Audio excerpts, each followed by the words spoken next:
मलिक रियाज हुसैन ने ये अटल फैसला कर लिया है कि बहरिया टाउन दुबई आकर रहेगा, क्योंकि आज सुबह जो उन्होंने अपने ऑफिशियल पेज पर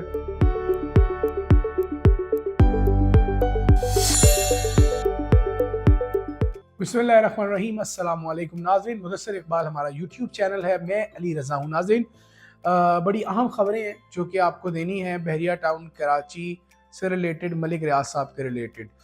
नाज़रीन, हर सुबह एक नई खबर होती है बहरिया टाउन के चेयरमैन मलिक रियाज हुसैन को लेकर। जिस तरह इदारे, जिस तरह मीडिया चैनल्स और जिस तरह जर्नलिस्ट प्रेशर बढ़ा रहे हैं मलिक रियाज पर और उनके नए लॉन्च होने वाले प्रोजेक्ट बीटी प्रॉपर्टीज़ पर, इससे ये वाज़े है कि जो मामूलात हैं वो बज़ाहिर, यानी बैकडोर्स तो कुछ भी हो सकता है, लेकिन बज़ाहिर वो थोड़े कशीदा हैं मलिक साहब के और इदारों के। अब मामला ये है कि नैब एक तरफ अपनी कार्रवाई का आगाज़ कर चुका है और दूसरी तरफ मलिक रियाज हुसैन ने ये अटल फैसला कर लिया है कि बहरिया टाउन दुबई आकर रहेगा, क्योंकि आज सुबह जो उन्होंने अपने ऑफिशियल पेज पर बीटी प्रॉपर्टीज़ का कमिंग सून का उन्होंने टीज़र भी चला दिया। अब मामला ये है कि बहरिया टाउन कराची एक तरफ है, एक तरफ बहरिया टाउन दुबई है। मैं आपको डिफ्रेंशिएट करना चाहता हूँ नैब की कार्रवाई, नैब की जो तहकीकात हैं उसका बहरिया टाउन कराची से क्या ताल्लुक़ है या नहीं। अच्छा नाजरीन, बहरिया टाउन कराची में सेल परचेज, लोगों की आमदो रफ्त, रिहाइश वाले, काम करने वाले, घर बनाने वाले, ये 2019 के केस में भी वैसे ही थे जैसे आज है। 2023 नवंबर में जब केस लगा था तब भी ये मामलात ऐसे ही थे। जब 460 अरब का जुर्माना हुआ तब भी ये मामलात ऐसे ही थे और आज भी ऐसे ही हैं। ये मैं उन लोगों के लिए वीडियो है जो लोग सोच कुछ नहीं रहे, समझ कुछ नहीं रहे। उन्होंने शायद बहरिया 1, 2 या 3 दफ़ा से ज़्यादा पूरा बहरिया भी कभी ना देखा हो, या शायद एक दफ़ा भी पूरा बहरिया ना देखा हो। वो रिक्रिएशन के लिए आते बहरिया हों, नए साल को वेलकम करने आते बहरिया हों, ईदों पे फिर इवेंट्स पे बहरिया टाउन का रुख करते हों, लेकिन जब बात आएगी अफवाहों की, खिलाफ बात करने की, तो वो आपको पेश नज़र आएंगे। उनका कोई ताल्लुक नहीं है बहरिया टाउन से, ना वो इन्वेस्टर्स हैं, ना वो यहाँ प्रॉपर्टी बेचने वाले कंसल्टेंट हैं, ना ख़रीदार हैं। सिर्फ वो कमेंट करने वाले, मनफी प्रोपेगंडे को हवा देने वाले लोग हैं। उनकी मनफी कमेंट से यकीनन असरात होते हैं, लेकिन ये लॉन्ग टर्म नहीं है। लॉन्ग टर्म इसलिए नहीं है कि अगर उनकी बात में दम है तो फिर वो डोमिनेट करेंगे, या फिर हमारी बात में अगर वज़न है तो फिर हमारी बात का असर आप लोगों पर चलेगा इंशाल्लाह। सेल परचेज एज़ यूजुअल चल रही है मार्केट में। प्राइसेस यकीनन पैनिक है तो उसकी वजह से बढ़ेंगी कैसे, ये बड़ी वाज़ेह बात है। लेकिन एक सवाल है, अगर मैं कह रहा हूँ कि कीमतें बढ़ नहीं रही, यानी ये मैं कह रहा हूँ अगर कीमतें नहीं बढ़ रही, तो मैं ये भी तो कह रहा हूँ कि बायर भी मौजूद है। अगर आप मेरी पहली बात पर यकीन कर रहे हैं तो फिर दूसरी बात पर भी उतना ही यकीन कीजिए कि बायर मौजूद है, सेल परचेज चल रही है। अल्हम्दुलिल्लाह इस वीक में बड़ा अच्छा काम हुआ है, ये बड़ी एक अच्छी बात है। हमें लग रहा था कि इन चीज़ों को ज़रा सेटल डाउन होते 10-15 दिन लगेंगे, लेकिन 10-15 दिन से कबल ही ये चीज़ें जो हैं वो थोड़ी स्लो रफ्तार से, ट्रेन ने स्टेशन को छोड़ना शुरू जब करती है ट्रेन तो उसकी रफ्तार बड़ी स्लो होती है, लेकिन जैसे जैसे वो अपने स्टेशन से दूर जाती है उसकी रफ्तार में इजाफा होता जाता है। यही सूरत हाल है इस वक्त बहरिया टाउन कराची की। कीमतें बढ़ने का जो सिलसिला है वो तो अभी शुरू नहीं हुआ रफ्तार की तरह, लेकिन बायर्स आने लग गए हैं, क्योंकि बायर्स जानते हैं वो इस सूरत हाल को 2-4 दफ़ा फेस कर चुके हैं। और फिर आप मुझे बताएं कि बिल्ड प्रॉपर्टी में आप क्या नुक्ता चीनी करेंगे, क्या क्रिटिक बनेंगे? आप बन जाए क्रिटिक। आप सड़कों की, लाइफस्टाइल की, डेंजू की, theme park, Eiffel tower, dancing fountain, Murree point, विलाज, अपार्टमेंट्स, شاپس, گیلریز, ان کی کیا آپ ان کے نیگیٹو پوائنٹ لے کر آئیں گے؟ کوئی ہیں تو لے کر آئیں. تو یہ صورتحال آپ کو آگاہ کرنی ہے. بائرز موجود ہے, اچھی بات ہے. اور پھر بحریہ ٹاؤن کے ولاز, پلاٹس, کمرشل شاپس خصوصاً, کیونکہ کمرشل کا کام بھی بڑھ رہا ہے ڈے بائی ڈے.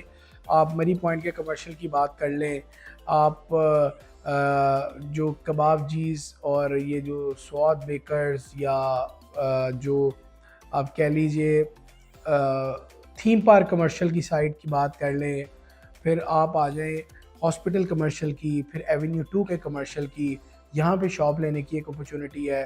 دیکھیں میں یہ جو چیزیں بتا رہا ہوں یہ دلیل کے ساتھ بتا رہا ہوں کہ ماضی کی پرائسز یہ تھیں, پیک پرائسز جو ان کے ڈپ پرائسز ہیں وہ یہ تھیں, اور آج کل یہ ہیں.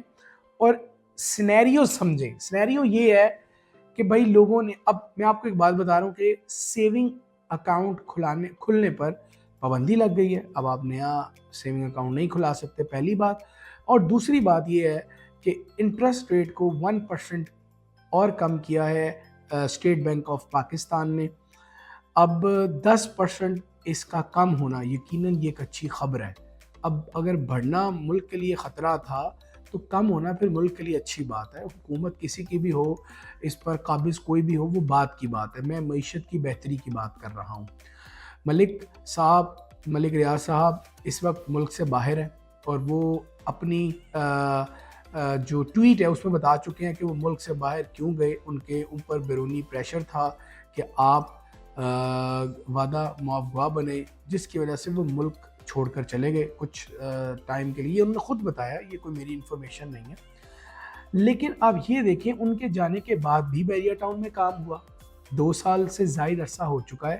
کیا 2 سال میں بحریہ ٹاؤن کے رہائشیوں پر, یہاں کام کرنے والوں پر, یہاں کے آفیسز پر, سیل پرچیز کے معاملات پر کوئی پابندی, کوئی رکاوٹ؟ جواب نہ ہوگا. تو پھر پروپیگنڈا کریں. یا اگر آپ کو دیکھیں, آپ کو کریٹک بننا ہے نا, آپ میری ویڈیو پہ آ کے بات کریں کہ بھائی آپ نے یہ سٹیٹس غلط بتائے ہیں, آپ نے چیزوں کو توڑ مروڑ کر پیش کیا. میں حاضر ہوں, میں خود یہ ریکویسٹ بھی کرتا ہوں کہ میری اصلاح کے لیے آپ کمنٹ سیکشن میں آئیں, اخلاقیات کا تقاضا قائم رکھتے ہوئے مجھے بتائیں کہ بھائی یہ غلط ہے, یہ صحیح ہے. میں اگلی ویڈیو میں اعتراف کروں گا اور ٹھیک کرنے کی بھرپور کوشش کروں گا. میں یہ کہہ رہا ہوں کہ اگر ایک جگہ لائف سٹائل دے رہی ہے, اگر وہاں ڈیولپمنٹ اچھی ہے, وہ لیویبل بن چکی ہے اوورسیز کے لیے بھی, تو پھر برائی کیسی؟ اور جو اس کی برائی ہیں وہ برائی ہیں, وہ اچھائی کیسی؟ بھئی جہاں برائی ہے وہاں برائی ہے. میں تو بالکل یہ نہیں کہہ رہا کہ آپ اس برائی کو اچھائی میں بدل کے پیش کر رہا ہوں. بھئی مجھے پتہ ہے کہ میں نے جتنی ویڈیوز کی ہیں, مجھے کن ویڈیوز پہ بیکلیش آیا ہے. آپ کو تو نہیں میں نے آ کے بتایا. لوگوں کو لگتا ہے کہ ملک صاحب کی سائڈ کی بات کر رہے ہیں, اور ملک صاحب کہتے ہیں, ملک صاحب کی سائڈ یا انتظامیہ یہ کہتی ہے کہ جی آپ بحریہ متاثرین کی بات کرتے ہیں. حقیقت میں وہ کر رہا ہوں جو مجھے بہتر لگ رہا ہے, جو میری عقل, میرے سٹیٹس, میرا جو ریسرچ ورک ہے وہ بتا رہی ہے. اب کچھ لوگوں کو کبھی کوئی ویڈیو اچھی لگتی ہے, کبھی کوئی اچھی نہیں لگتی, لیکن میں ڈکٹیٹ نہیں ہو رہا, یہ میں آپ کو بتا رہا ہوں. ابھی تک اس لمحے تک میں ڈکٹیٹ نہیں ہوں. پرائسز, انفارمیشن, اسیسمنٹ, یہ ساری اپنی ریسرچ سے ہے, لوگوں سے ملاقاتیں کر کے ہے, تھوڑے جو اتھارٹیز سے ملاقات کرتے ہیں تو انفارمیشن مل جاتی ہے. اور کچھ انفارمیشن نیب سے بھی ہم اکٹھی کر رہے ہیں تاکہ ایگزیکٹ انفارمیشن ہم اپنے پلیٹ فارم کے ایک ویور تک پہنچے. اس میں تھوڑا ٹائم لگے گا کیونکہ انفارمیشن اکٹھا ہونے میں, ان کو ویریفائی ہونے میں, بٹ امپورٹنٹ یہ ہے کہ اگر ہم نے یہاں کو انفارمیشن دی, انشاءاللہ اللہ تعالیٰ وہ ہماری اس چیز کو بیک آؤٹ ہم نہ ہوں, اللہ تعالیٰ کے فضل سے وہ اتھینٹسٹی کے ساتھ ہو. پرائسز ہم جو مشورہ دے رہے ہیں, ہم جو آپ لوگوں کو کنسلٹنسی کر رہے ہیں, میں, میری ٹیم آپ کے ساتھ, ہمارے جتنی بھی پورے سٹاف ہیں, कोई एक शख्स भी 19-20 करे, कोई पैसों का तकाजा करे, कोई डीलिंग में आपसे कोई मसला करे, कोई आपको लगे कि ये फ्रॉडलेंट एक्टिविटी की तरफ बढ़ रही है इनकी टीम, आप मुझे डायरेक्ट व्हाट्सएप करें। एक मेरा नंबर व्हाट्सएप पे चल रहा होता है जिस पे लिखा होता है ओनली व्हाट्सएप। वो मेरे बीटी के अपडेट्स और फेसबुक वाली चैनल पे भी वो चलता है नंबर। मैं सर आपको रिस्पॉन्ड करूँगा, सिर्फ लेकिन रिक्वेस्ट है व्हाट्सएप आपने मैसेज करना है, मैं एक एक शख्स को रिप्लाई करूँगा इंशाल्लाह। नाज़रीन, ये थी एक तफसीली वीडियो हालात पे, मामलात पे। इजाज़त आपसे चाहेंगे आज की इस वीडियो से, थोड़ी लंबी हो गई, माजरत चाहते हैं, बट अहम वीडियो थी। आप सदका जारिया समझ के इसको शेयर भी कीजिएगा अगर आपको लगता है कि ये आपके मयार पर पूरा उतरी है। इजाज़त दें आज के व्लॉग से। अल्लाह हाफ़िज़।